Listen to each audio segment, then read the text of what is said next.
நம்ம வாழ்க்கை ஆரம்பிக்கும் போது இந்த மாதிரி தான் நீட்டாக ஒரு நல்ல பென்சில் ஷார்ப்பாகிற மாதிரி இருக்குது. நேற்று தினத்தில் இப்படி இருக்குது.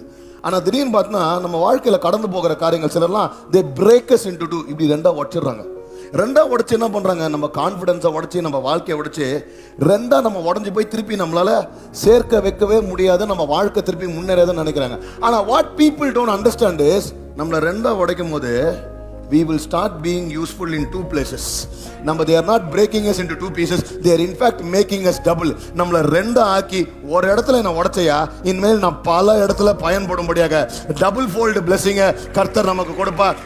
Yesterday was good, probably today they broke us, it's bad, but tomorrow it will be great for everybody. ரெண்டா கர்த்தர் நம்மளை ஆசீர்வதிச்சு நம்மளை உயர்த்தி, you will be a blessing not just in one places. எவ்வளோக்கு எவ்வளோ உடைக்கிறாங்களோ அவ்வளோக்கு அவ்வளோ இடங்கள்ல நம்மளை டபுளா கர்த்தர் ஆசீர்வதிப்பார்.